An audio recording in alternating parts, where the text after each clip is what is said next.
Ladies and gentlemen, please join me in welcoming Congressman Dennis Kucinich and Joe Epstein.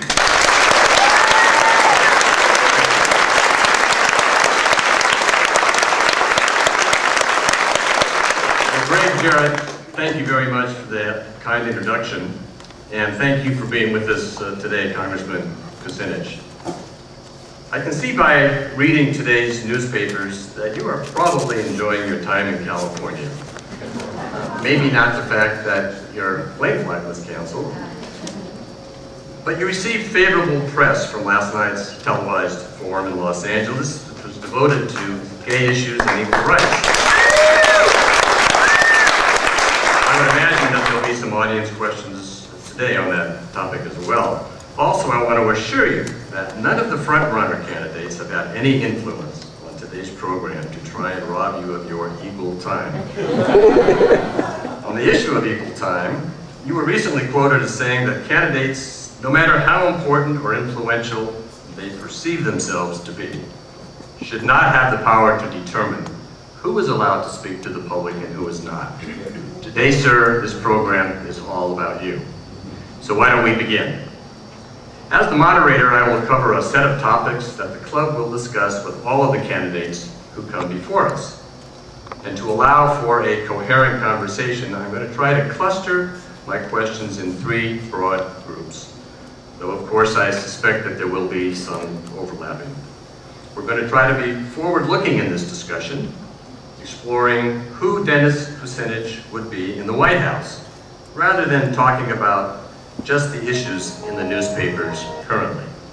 First, who is Dennis Kucinich as a person? What is the stuff of which he is made, and what makes him tick? Secondly, as president, how would he contend with the vast array of domestic challenges that we face today?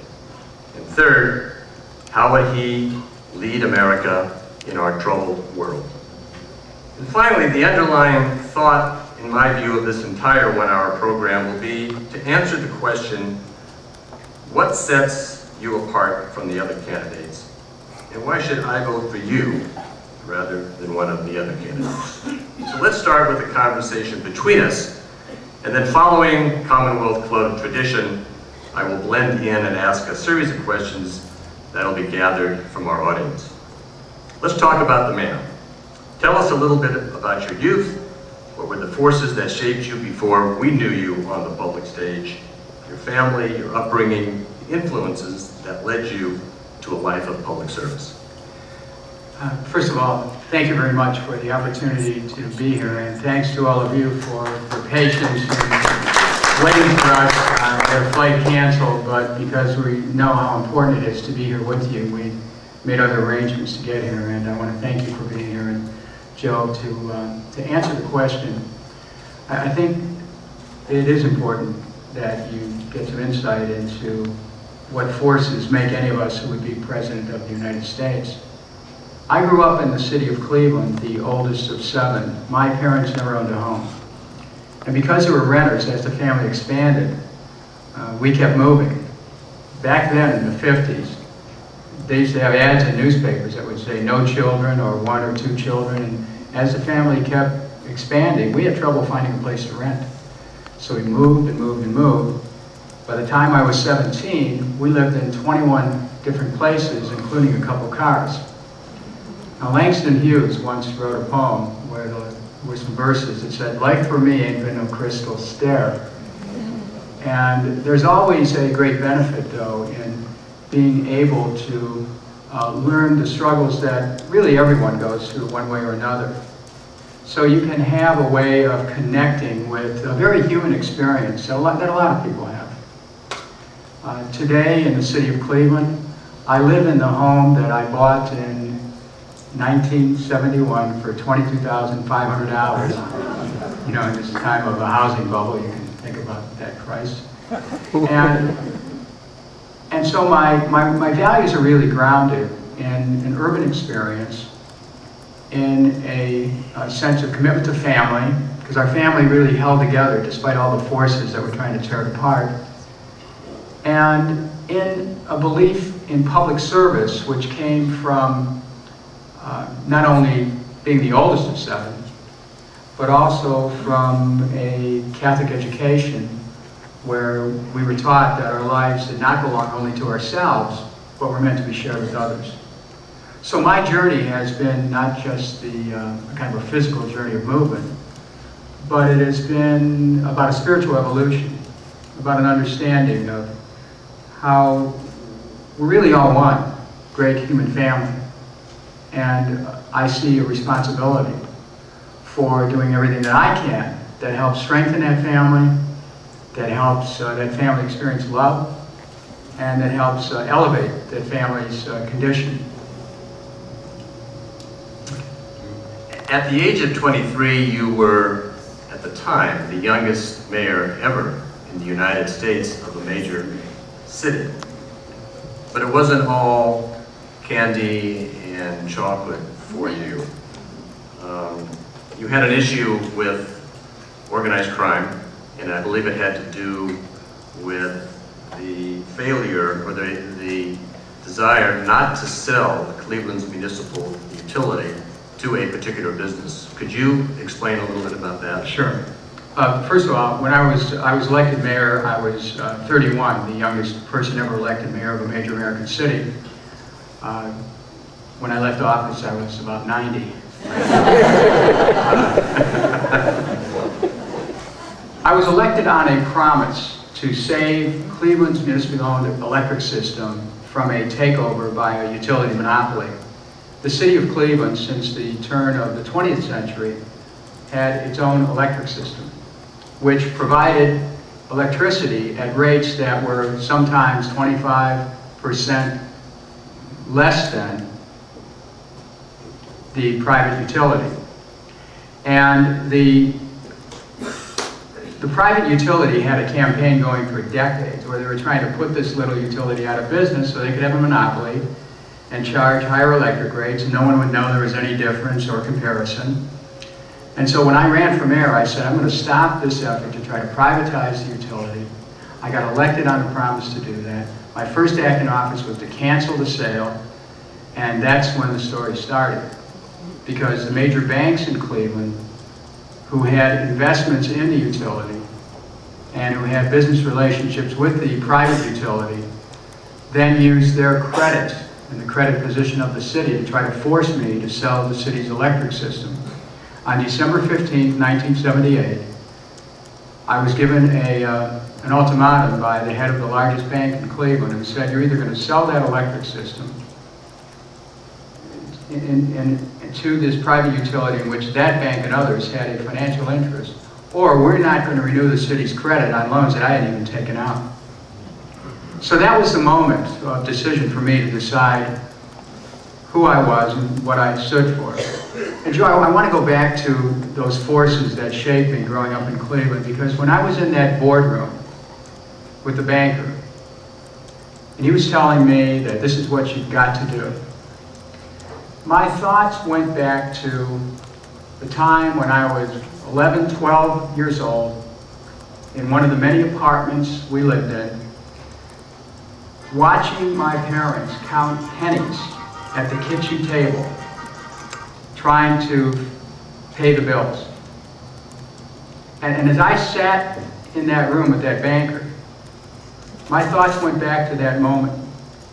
And I could hear those pennies dropping on that old metal top table. Click, click, click. And I understood that this office of mayor that I held, that didn't belong to me, it belonged to the people. And that I was there to protect their interests. And so I said no to the sale. Because it matters when people pay for electricity, and it matters that people have a government they can call their own. And it matters that in those private moments when no one is looking, people know that there's someone they can count on to do the right thing. And years later, the people of Cleveland have saved hundreds of millions of dollars on their energy bills and on city electricity bills because of that decision I made not to sell. So, you know, it was an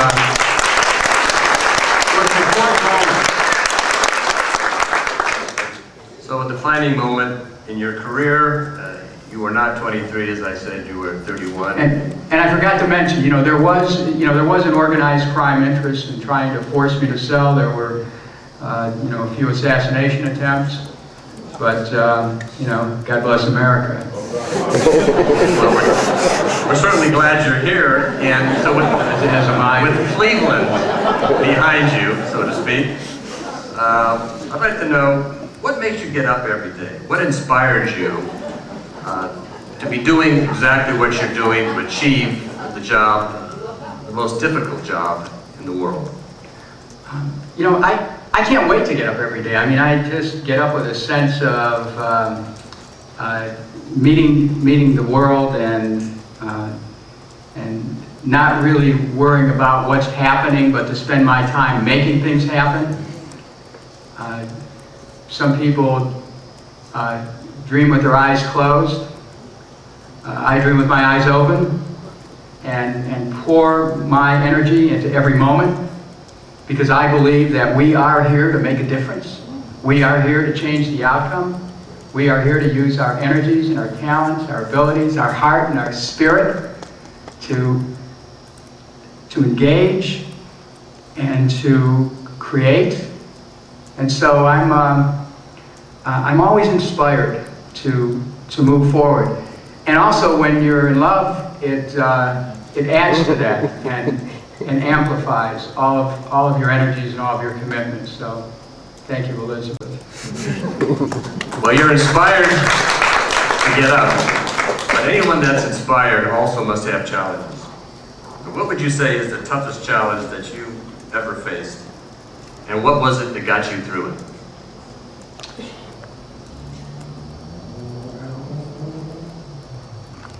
I mean, it's, you know, when I grew up in the city of Cleveland and we kept moving around, you know, there were times that we didn't know if we'd have a place to live, and you know, sometimes we didn't. And I came to experience the daily challenges of life in a way that a lot of people do. It isn't that there was one moment more significant than others. It's like every day. Our family was concerned, you know, whether my dad had a job, or whether we had a place to stay, whether there was food on the table, whether the bills were going to be paid. These are kind of concerns that people have every day. And so it wasn't just that there was one thing. There was a series of things, maybe dozens, hundreds of things that were challenges that had to be met. And each one, each day gave me an opportunity to be strengthened, to not be afraid of not having something, because my life developed where things, material things, weren't anything that we didn't rely on those. It became a life about being rather than having.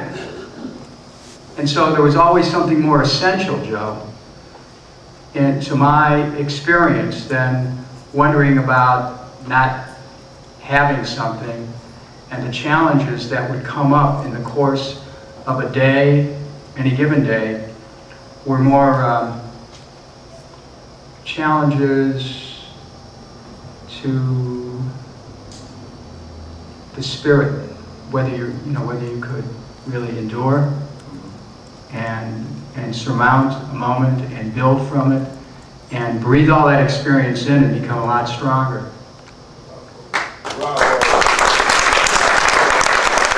I would have a very hard time answering this next question, and maybe my answer would be Barry Bonds. I don't know.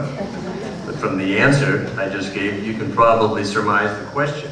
Do you have a hero? Someone you really admire, living or dead? Well, I can tell you the kind of people that I've admired throughout history. I certainly admired Lincoln in his understanding of the imperative of unity. When he gave his second inaugural, the words, "with malice toward none, with charity for all," really are the hallmarks, or could be a motto for the international policy that I intend to bring to our country of strength through peace.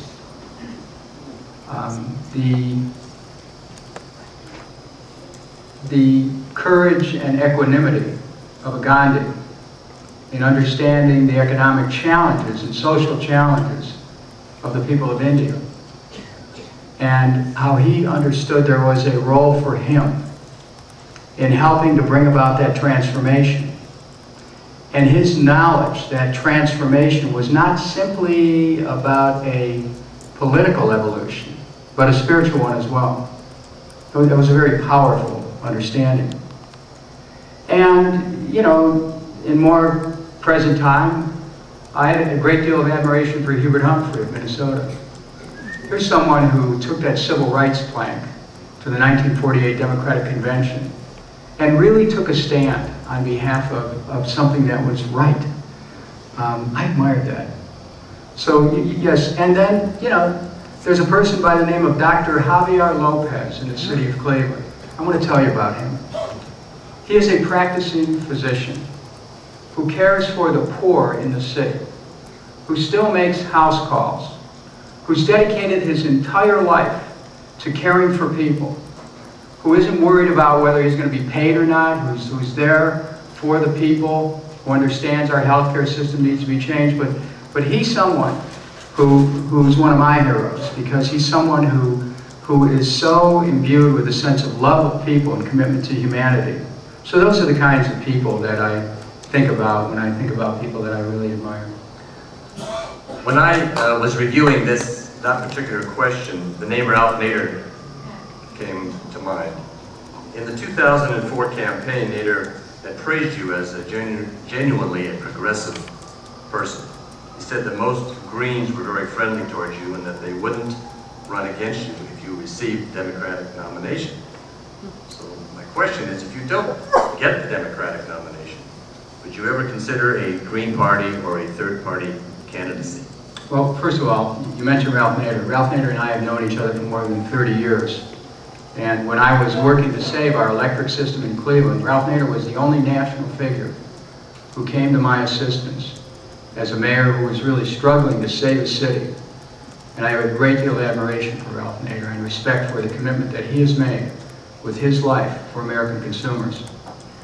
I consider myself a Green Democrat.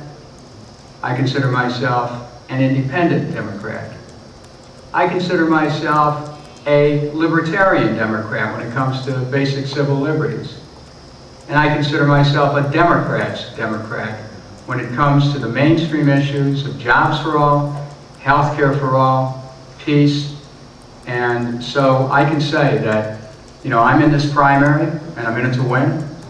And I'm certainly in it to shift the Democratic Party in a direction where it actually aligns with the aspirations of people. There was a poll taken within the last week, and some of you may be aware of it, because over 70,000 people participated in it.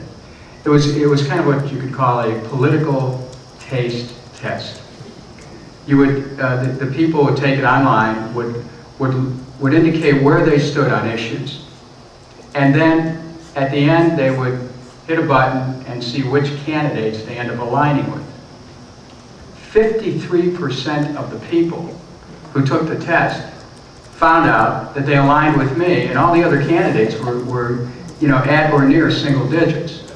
So, you know, I'm a mainstream candidate in the Democratic Party. I happen to have seen that on the internet as well, and it is amazing that although you are not high on the polls to win, you are very, very high, higher than any of the other candidates, as you said, in terms of an alignment with the electorate for... Well, Joe, if I may, you know, a couple days ago we had a forum at Soldiers Field, the AFL-CIO. I don't know if any of you saw it, but I had the best response of any of the candidates. And yesterday at the forum in Los Angeles, sponsored by the Human Rights Campaign, I had the best response of any of the candidates. At Howard University, over a month ago, the Tavis Smiley Forum, best response of any of the candidates. I mean, people are responding to the message. And they're also responding to someone who answers the question. Now,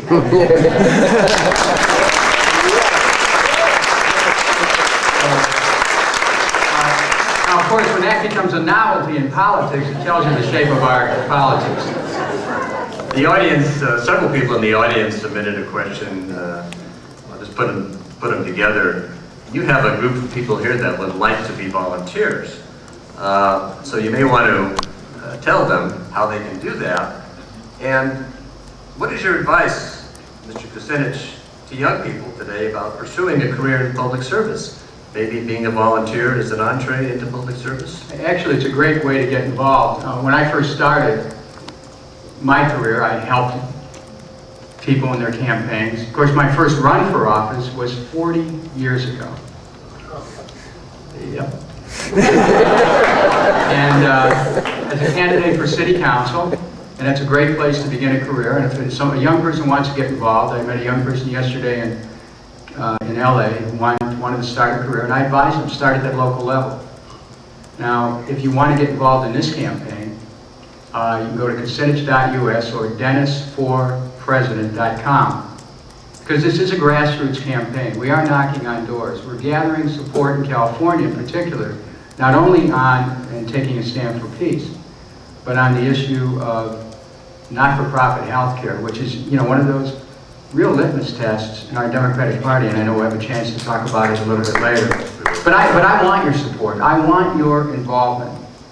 This campaign has the potential to change it all. We developed a new technology that is called Text for Peace. If you have a cell phone, you just punch in 73223, you text peace, press the button, and then you become part of our organization in moving towards a new policy of strength for peace. So you text peace, 73223, and there's a lot of people, tens of thousands of people are already joining our effort just on that alone. Well, thank you, sir, for giving us that extensive review of your background. And now it's time, I think, to get into some of the harder issues. Let's start with domestic policy issues. And let's talk about the big picture first. What would you want to make the highlights, the priorities of your first term when it comes to domestic policy? Well, here's what my first week in office would look like. I would start off by canceling NAFTA and the WTO, and setting the stage for new trade agreements that are based on workers' rights, human rights, and environmental quality principles. Now, other candidates want to dance around that. The truth is you cannot fix NAFTA because the WTO says that any attempt to pass laws that would infringe on NAFTA are WTO illegal by definition, and as long as you're in both frameworks, you're in trouble. We've lost millions of manufacturing jobs and stand not to be able to gain on improvements in America's technology because NAFTA enables that technology to just move off out of this country very quickly. I also, in my first week in office, will send to Congress a bill to provide for a not-for-profit health care system, Medicare for all.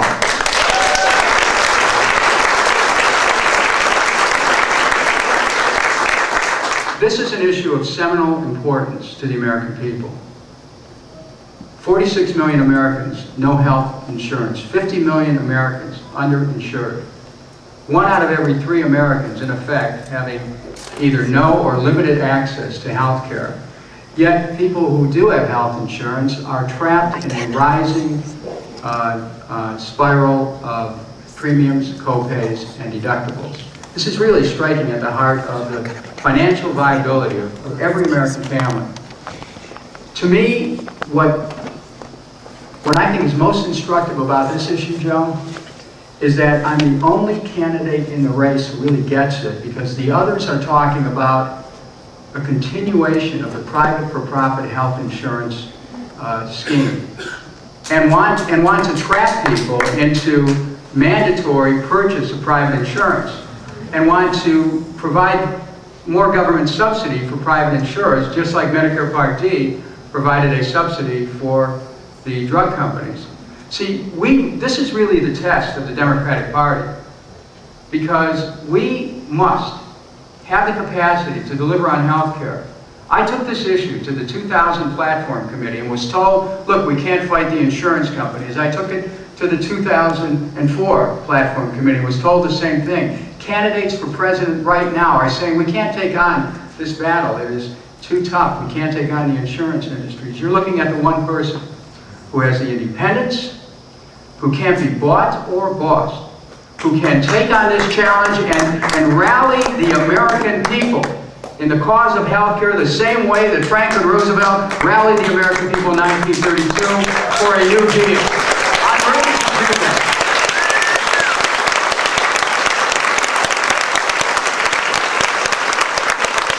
Trade, healthcare, education. We must start providing a rapid increase in funds for education in this country. And how do we do it? You know, the minute that you start talking about new programs in Washington, the first thing they ask is, how are you going to pay for it? They didn't ask that question on Iraq, by the way. But let me tell you what I thought about this. A 15% cut in the bloated Pentagon budget will produce $75 billion, which we will put directly into education. That will create the funds for a universal pre-kindergarten program where children ages 3, 4, and 5 will have access to quality year-round daycare, and their parents will have the option of taking up on that. And if some parents, where there are 2 people working, will finally be able to have a qualified daycare program where their children will have a chance for an early start. Other funds will go into elementary and secondary education, and still more will go into starting a program for universal college. So trade, healthcare, education.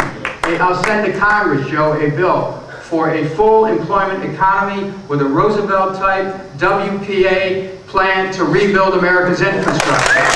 To rebuild our roads, our bridges, our water system, our sewer system. A bill, by the way, that I have put into Congress for the last 3 Congresses. I'll send to Congress a bill to create a WGA, a Works Green Administration, where we will create millions of jobs developing green technologies and retrofitting the homes of America with wind and solar technologies, re-insulating homes, having a whole conservation movement in this country calling forth the American people's desire to be of service to their country, just like John Kennedy did. When he said, ask not what your country can do for you, ask what you can do for your country. The American people are waiting to be rallied in the cause of conservation of energy and of participating in saving our planet. That's another desire of mine. So the hallmark of a Kucinich domestic policy will be activist, will be making government put in service of the people, will be elevating the cause and purpose of government, will be creating this American community which will be confident, fearless, bold, brave, ready to meet the world on its own terms each and every day.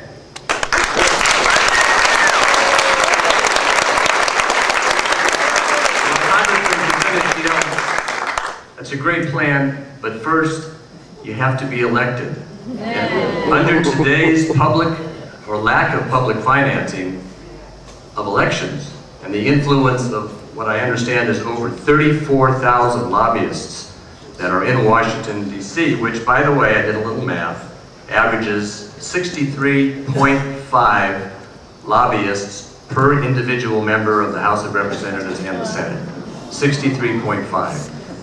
Is there a way to address this issue if elected President of the United States?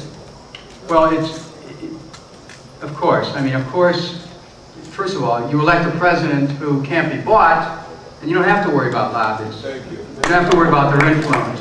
There's a lot of discussion today about the influence of Washington lobbyists, but you know what? We also ought to be talking about the influence of hedge fund managers.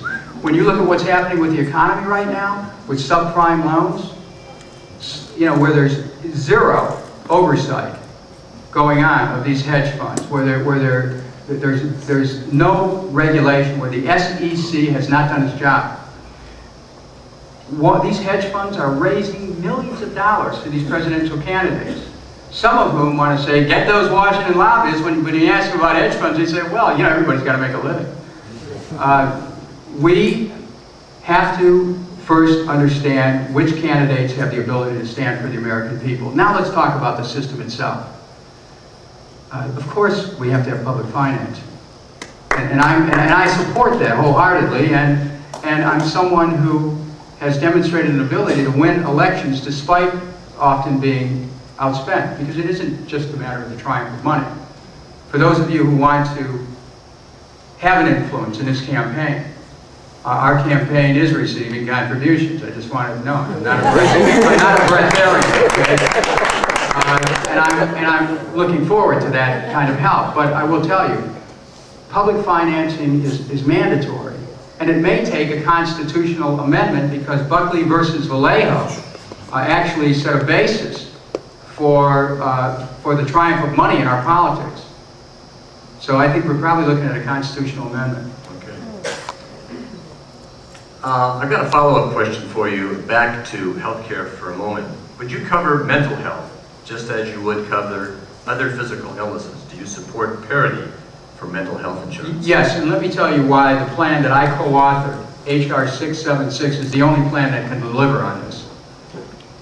America spends $2.2 trillion a year for healthcare spending. It's 16 to 17% of our gross domestic product. But all that money doesn't go for care. 31 cents on a dollar goes for corporate profits, stock options, executive salaries, advertising, marketing, the cost of paperwork, 15 to 30% in the private sector as compared to Medicare's 2 to 3%. That equals over $600 billion a year that goes for the for-profit system. If we take that, people ask, how are you going to pay to make sure everyone's covered? It's actually very simple. You take that money and you put it into health care, so that the whole $2.2 trillion is spent for health care, and then we have enough money for covering everything, including mental health, dental health, prescription drugs, vision care, and long-term care. And this issue of long-term care is particularly important as the baby boom generation moves towards retirement. Why should people have to give up everything they've worked a lifetime for because they cannot afford the cost of long-term care? Every one of us understands this. We know that if we have an aging parent, as I did at one time, my mother had to go to a nursing home, the first question they ask is about resources. Do you own a home? How much money do you have in the bank? And you have to exhaust all that. Why should people have to give that up? So what I'm saying, this plan that I have, long-term care is covered. And mental health parity is something we should have had a long time ago. And of course I stand for it. This issue is a defining issue in this presidential election. And I will state it again. None of the other candidates have the understanding, the freedom, or the independence to be able to stand up and challenge these insurance companies and wrest from their control the health of the American people. I am going to be there to deliver for the American people on health care.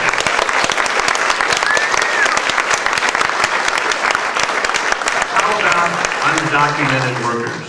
Under your plan, would they be covered? I know humanos ilegales. There's no people who are illegal, okay? In the sense that there's no illegal human beings. I mean, this is something that immigrants have been scapegoated. This has been going on for years. And I see Bob Scheer in the audience. He's been writing about this for decades on what's happening with the policies of a government that scapegoat immigrants. Now, let me tell you where it accelerated. Right after NAFTA. NAFTA promised people on both sides of the border wages were going to go up. Wages collapsed in Mexico, and you saw an acceleration of people come across the border just to try to have an opportunity to survive. People work for slave wages. People have spent more than a decade in some cases in our country contributing to an economy under circumstances that were quite harsh. But they took part in the dream.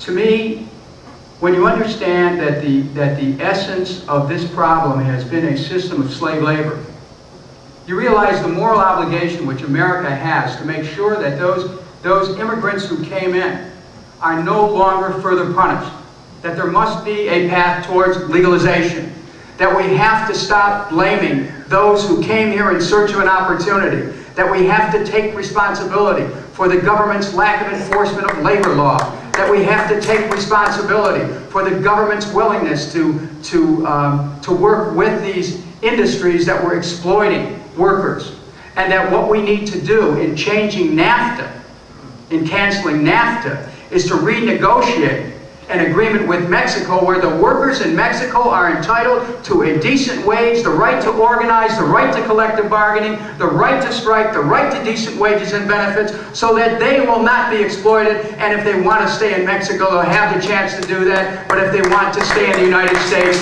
they should have the chance to do that too. Who are we as a nation?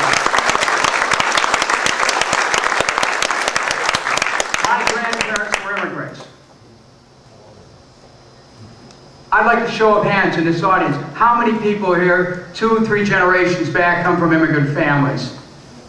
When we criticize immigrants, then who are we criticizing? Ourselves. This is a call for wisdom and compassion and for real leadership that cannot be intimidated by those who would want to separate us.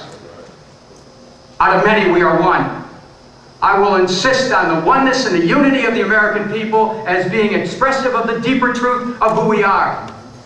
We have a lot of ground to cover yet, but we cannot leave the healthcare issue without touching on one question for abortion. And there's quite a few in this group from the audience about that. What is your current view on abortion? Weren't you an advocate at one time of a pro-life stance? You know, the answer to your question is yes, and I still believe that we need to do everything we can to make abortion less necessary. But because of my personal journey, which I want to share with you, I think I'm in a singular position to be able to guide this nation and help heal it on the issue of abortion.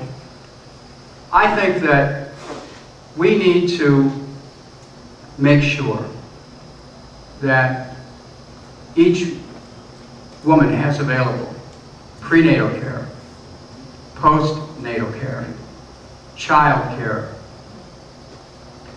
universal health care, a living wage, all those things that help strengthen families.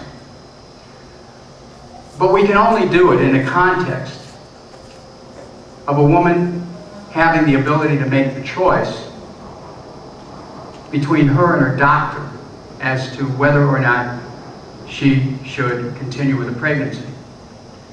This issue of abortion, I think, calls for the kind of leadership which understands the hearts of people who are concerned about life. We need to look at life as a seamless web, because if we support life, then we need to look at the paradoxes of war, of capital punishment, of economic degradation, and have a leader who can approach people compassionately and not judge people, but support those who want to see life continue with having an economic system that can do that, and at the same time support a democratic tradition of making sure that women can make the choice that they're entitled to under our Constitution. To me, this is a kind of a balancing which must be done without rancor and without polarization. This issue's been used to tear this country apart. Because I understand both sides of it, I think I'm uniquely qualified to be able to help balance these conflicts and lead people to a place of peace about the decisions that they make.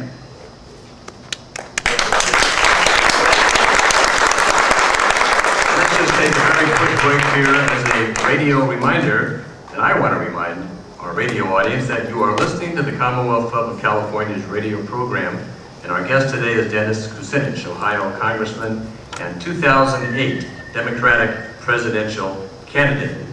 Congressman Kucinich, we have to talk in terms of domestic policy on the environment and energy. There's a few questions here about that. Corn-based ethanol has raised prices for corn. This increases milk prices, it increases costs for other corn-based food products, and it puts more money into the hands of corporate farming. In your first term, what percentage of U.S. energy supplies would be from sustainable sources like corn? Well, first of all, we have to look at ethanol as a bridge away from oil and coal and towards true, green, clean, sustainable energy which does not adversely impact our food supply. When I speak of my environmental policy, which is embodied in the Works Green administration, I understand the link between global warming and global warming. I get the connection between the choices we make with our energy and its impact on our economy and our environment.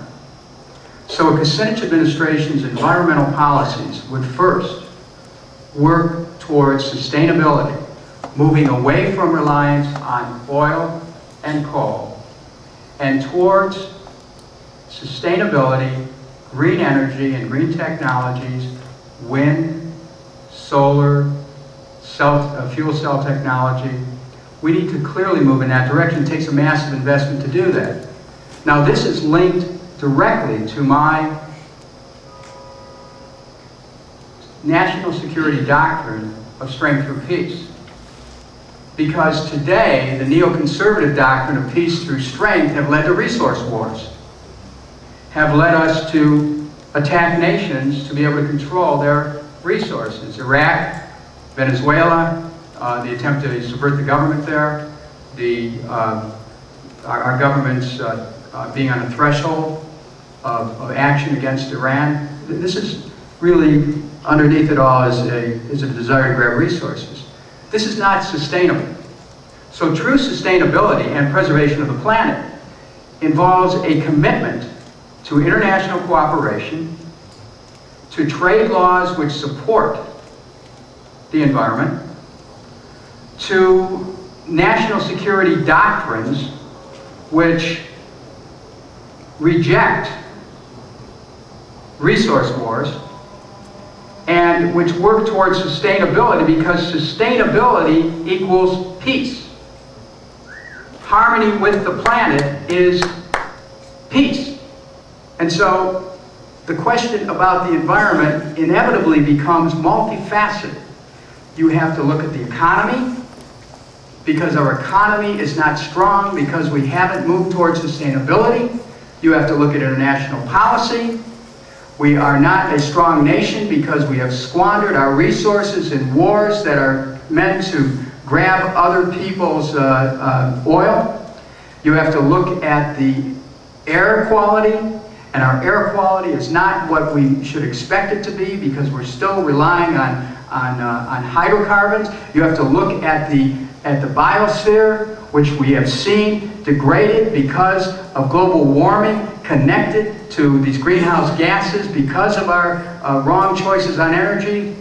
Because I see the world as one, because I understand that the world is interconnected and interdependent, I understand the connection between peace and sustainability, and I'm ready to advance the cause of not only the American people, but of our role in the world to make this a more peaceful and a greener planet. And I'm ready to do that. I'm ready to do that. None of the things you suggest can be done without a good educational system. We have several questions on that. In the Bay Area, for example, we are keenly concerned about keeping our competitive edge, especially looking at the rise of Asia. What should we be doing to educate our young people so that we can maintain the spirit of innovation that has defined our nation's history? Well, let me say first that education has an intrinsic value for the individual, not simply to educate the child to be a good widget in an economic system. I think we need to understand that. And there is a corollary to education, which relates to leading forth that light, leading forth that individual so that they can be able to obtain the light of knowledge to illuminate their path in the world. And then they can make choices about their role in the economy. Now, I would say that yes, America needs to provide opportunities for education for its children so our children can be better educated and play a role in the world, and some of it has an economic factor. So what kind of an education are we talking about? Literally cradle to grave. From the time a child's 3, the child should have the opportunity to be in a daycare program, public daycare program. Every child in this country should be entitled to a fully paid college education, tuition free. This isn't a closed question. And that will have the effect of strengthening our economy. I reject this notion of education, this educational philosophy of no child left behind, which is really about test taking. It's not about learning. It's a martinet approach to education, which has nothing to do with the education of the child, but has everything to do with a system that has to reach certain metrics in order to get funding. Wrong approach. We need to have more funding. I told you earlier how we do it. Education is central to who we are. I want to tell you a story. I know we only have a few minutes remaining, but I want to tell you a story about any one of you visiting Washington. When you walk up the steps of the Capitol, where we members of Congress walk through every day, you will see above the entrance to the Capitol, there are a series of statues, and the center statue is a sculpture of a woman whose arm is outstretched. And she is protecting a child who is sitting blissfully next to a pile of books. Now, the title of this sculpture, which is right at the center of our national experience, Joe, the title of this sculpture is Peace Protecting Genius. The goddess of peace protects the child genius, not with nuclear arms, but with the arms of maternal love is that child protected. We need to remember the centrality of peace. This is what strength through peace is about. It's about remembering that nurturance and compassion and diplomacy and international relations and treaties and good old-fashioned reaching out to people have a lot to do with sustaining peace in the world, but it goes right back to education, because there is a benefit when you work for peace and create peace, and the children have a chance to grow. No more duck and cover, peace protecting genius. This is what a Kucinich administration will be about.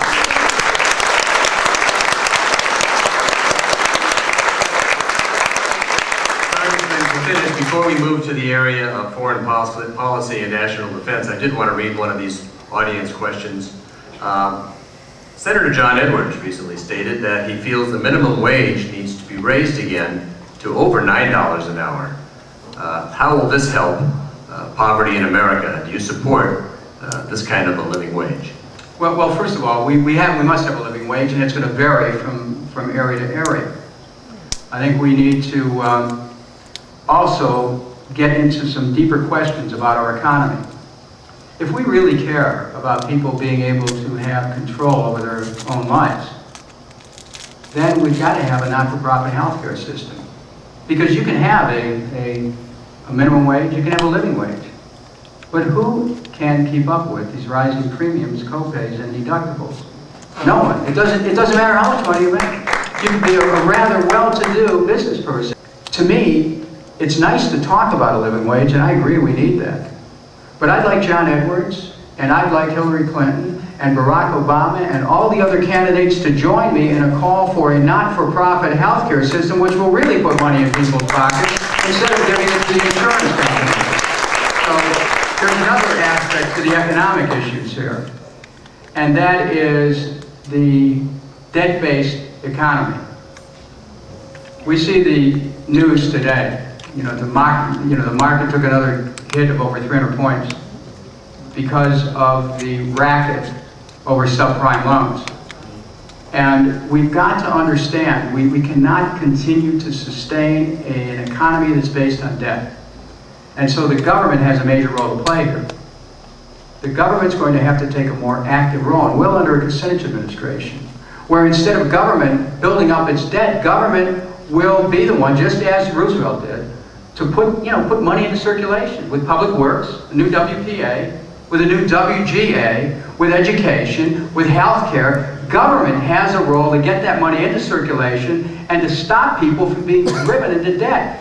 Our country is in real danger. Our economy is in danger of crumbling. People are maxed out on their credit cards. They're in debt to their ears. Their homes are burdened with double mortgages. We are at a condition where a president needs to come forward who can challenge Wall Street to do the right thing, to be honest with people, a president who isn't controlled by these financial interests and can help those financial interests save themselves from themselves by proper regulation and oversight.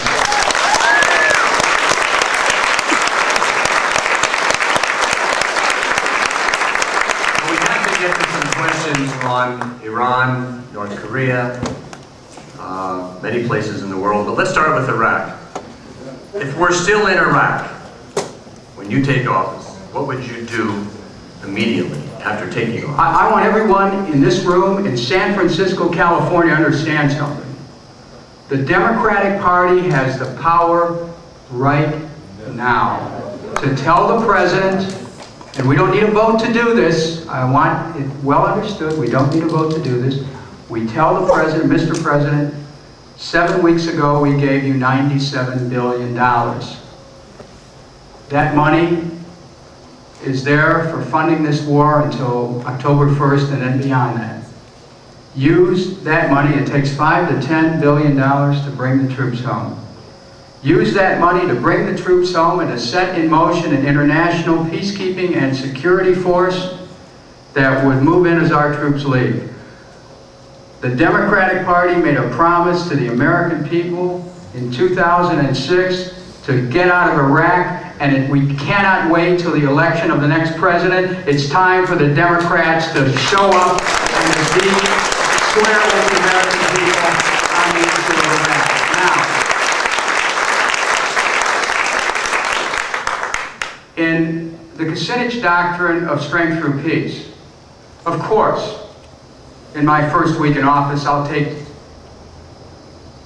steps to bring the troops home if Congress hasn't done the right thing by then. Unfortunately, I don't want to have to get elected without a Democratic Congress, and frankly, if the Democrats don't deliver on this, there's not going to be a Democratic Congress, and they'll have themselves to blame for it. I'm trying to save our party from itself on this issue of Iraq, but what I will do is to move in the following way. Number one, to set a plan to bring the troops home in 3 months. Number two, to set in motion a plan for honest reconstruction. All U.S. contractors and mercenaries have to get out of Iraq. Number three, to have a program for reconciliation between the Shiites, the Sunnis, and the Kurds. That cannot happen while the occupation is continuing. Number four, to have a program for reparations. Over 1 million innocent Iraqis have died as a result of this conflict. I'm extrapolating from a Lancet study that was done last year. Let me tell you something. This is a blot on American history. This has undermined our position in the world. It has undermined our moral authority. It strikes at the heart of who we are as Americans. And we must make good to the Iraqi people for the damage that we have done to their families and to their husbands, their wives, their children. We must repair that breach that has been created, and I intend to do that. Number five. Part of the responsibility of a president is to stop the theft of Iraqi oil. We must get the U.S. oil companies out of there unless Iraq has its own business dealings with it. The U.S. has been trying to put pressure the government of Iraq to pass a hydrocarbon act. I'm the person who exposed that in the Congress, Joe, and let me tell you something. That effort is still going on. Iraq is sitting on oil that is worth potentially $30 trillion. And our government is pushing the Iraq government to try to privatize its oil. The Iraq people must control their own natural resources. The Iraq people must have the chance to work and integrate with the world community. That's why my plan for peace involves reaching out to the world community and to the countries of the region, to Syria and Iran and the countries of the region, so that we can create this peacekeeping and security force to help stabilize Iraq. So I've thought about this. I've written a bill, H.R. 1234, that's a plan for stabilization. And Iraq is something that I will deal with to continue stability if we're out by then, or to bring it if we're not. Here is another audience question. The State Department recently released a report that terrorist incidents are on the rise. How would you protect the United States against terrorism other than using military power?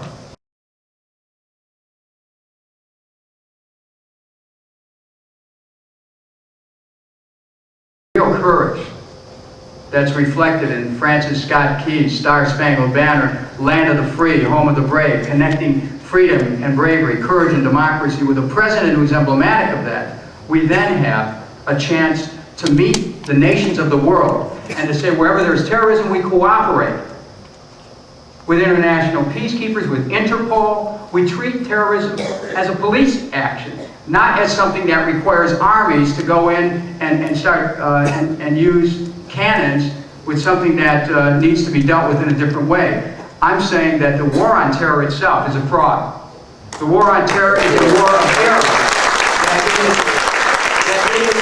It is the desire to keep this neocon doctrine of chaos and permanent war that undermines our democracy, separates us from our civil liberties, and destroys America's purpose in the world. I intend to change that. I intend to help regain our respect in the world, to help us recover our civil liberties in our home, to help to stop this drifting away from the essence of democracy, which this neocon doctrine has taken us towards. We have to stop what we're doing in the direction we're going, and the Kucinich Strength Through Peace will be the beginning of that, a reestablishment of America's grace in the world, of America's purpose in the world, of our purpose here at home, of rebuilding our civil liberties, and of making us safer abroad, because we deal with the nations of the world in a way as a nation among nations, not a nation above nations. The end of exceptionalism, the end of imperialism, a real true connect with the world community. That's what a Kucinich presidency will be about.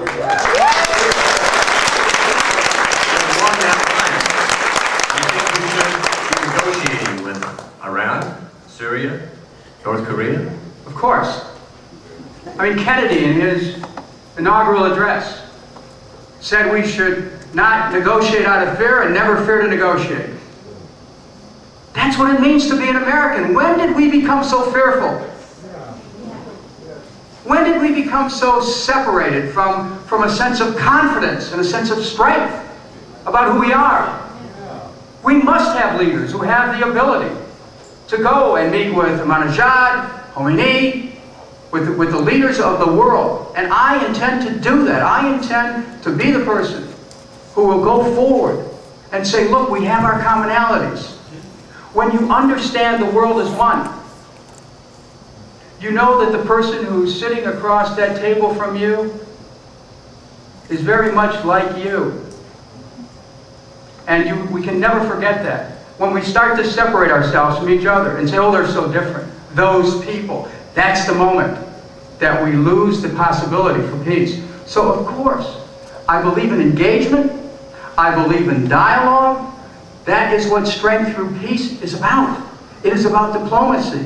It is about international agreements and treaties. It is about what Franklin Roosevelt called the science of human relations.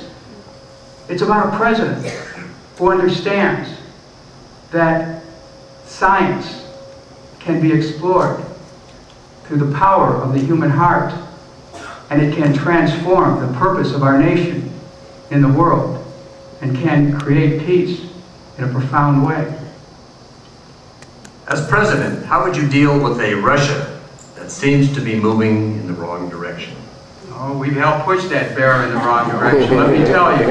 As soon as President Bush came into office, what did he do? He canceled the ABM treaty, which was an embarrassment. I tried to stop that. I went to federal court to stop it, and I learned from the federal court, Congress, I didn't have any ability to stop it. They threw out my lawsuit. But you know what I found out?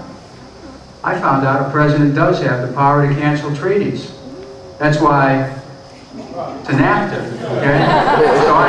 So let's go back to Russia, okay? Pожалуйста, let's go back to Russia. I've been to Russia a dozen times, and I've met with many Russian leaders. And I think I understand the aspirations of the people of Russia. Many of us in this room remember when we were growing up, the height of the Cold War, we were doing those duck and cover drills. We were led into basements or into classrooms. We went under our desks. We were told to go into a crouched position, cover our heads, bend low, and we were also told to close our eyes so we wouldn't see the flash. Now everyone knew those exercises were meaningless because they were just the equivalent of tension reduction, because the fact of the matter is if there was a nuclear explosion anywhere, everyone was gone. Here we are, in the week of the anniversary of Hiroshima and Nagasaki, where we have leaders who are still talking about nuclear exchanges, where Russia moved mightily to get rid of its nuclear weapons, and the United States is talking about building new nuclear weapons. We must engage Russia, first of all, to reaffirm the principles of the Non-Proliferation Treaty, which means getting rid of all nuclear weapons. We must have a leader who's ready to work with Russia to observe and fully participate in the Biological Weapons Convention, the Chemical Weapons Convention, the Small Arms Treaty, the Landmine Treaty. The United States must join the International Criminal Court and will under my administration. It's helpful to have a president who understands the history of Russia, how they suffered in war, who understands the mentality of Russia, the pride of Russia, and also the strength of the Russian people, and who can tap that to work together in a partnership. We have a policy right now that some of the candidates for president want to play out these neocon fantasies of jousting with Russia. We're encircling Russia now at its at its western border. We're putting missiles in places, and we're engaging in this orange revolution. It's really been about trying to force Russia into a place of contraction. Our whole approach has been wrong. And so as president, I'll rework our relation with Russia, and I will do it in the cause of peace. Zamir. Zamir. Well, sir, we have run out of time, except for this one last question from the audience. Maybe we can get a concise answer. Some of these questions are hard to do that with, but isn't it true that Dick Gephardt has said that Bill Clinton saved the Democratic Party, and that Democrats cannot win a national election by appealing to the left wing, but must win the votes of the average Democrat and citizen? First of all, I'm in the center of the Democratic Party. The others are to the right. Let's first of all understand where things are, okay? And when you understand that, then you know that the positions that I'm taking are central to not only rescuing the Democratic Party, but to connecting with the aspirations of the American people for jobs for all, for health care for all, for a clean environment, for education for all, for peace. People are ready for a president who's going to be an activist, who has the independence of spirit and heart, who has demonstrated strength, who can't be bought or bossed, and is ready to move forward with America joyously in the world and start to realize our real potential as a nation, to take care of our people first, and as we do that, also share our great wealth with people everywhere. This is a chance for a new America. It is strength through peace, and I ask you to join me in this great endeavor. Thank you very much.